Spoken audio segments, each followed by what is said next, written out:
દાખલો 24 અથવા એક વર્તુળનું ક્ષેત્રફળ 346.5 સેન્ટીમીટર છે તે વર્તુળની ત્રિજ્યા શોધો। ધ્યાન આપજો ભાઈ, વર્તુળનું ક્ષેત્રફળ તમને આપેલું છે તો ક્ષેત્રફળનો ઉપયોગ કરીને તમારે ત્રિજ્યા શોધવાની છે।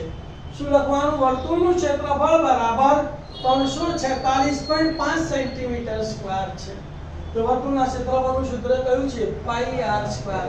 તો માટે પાઈ આર સ્ક્વેર બરાબર 346.5।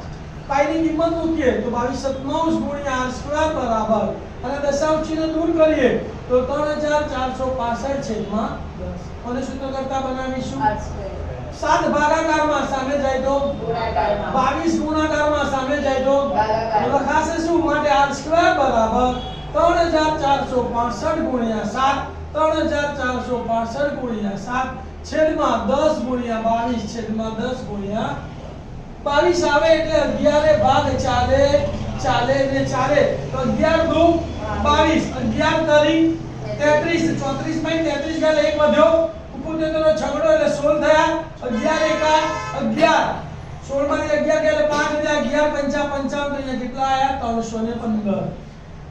અહીંયા 10 છે અને અહીંયા 5 છે તો 5 ભાગ 4 છે તો 5 દુ 10 અને અહીંયા 5 6 30, 31 માં 30 ગયેલ એક વધ્યો, ઉપર તેનો 5 એટલે 15 અને 5 તરી 15 તો અહીંયા કેટલા આયા?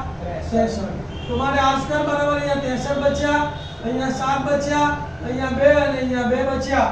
વર્ગ દૂર કરીએ તો સામે જવાનું વર્ગમૂળ, તો આ મારે r બરાબર 63 ની જગ્યાએ ના અવયવ પાડી દઈએ 9 ગુણ્યા 7 અને ગુણ્યા 7 છેદમાં 2 ગુણ્યા 2 પૂર્ણ વર્ગ બનાવી દઈએ તો મારે r બરાબર વર્ગમૂળમાં 9 એટલે 3 નો વર્ગ, 7 ગુણ્યા 7 એટલે 7 નો વર્ગ, 2 ગુણ્યા 2 એટલે છેદમાં 2 નો વર્ગ। હવે વર્ગમૂળ દૂર કરીએ તો મારે r બરાબર 3 ના વર્ગનું વર્ગમૂળ 3, 7 ના વર્ગનું વર્ગમૂળ 7 અને છેદમાં 2 ના વર્ગનું વર્ગમૂળ 2, તો r બરાબર 3 ગુણ્યા 7 છેદમાં 2, 7 તારી 21 ભાગ્યા 2।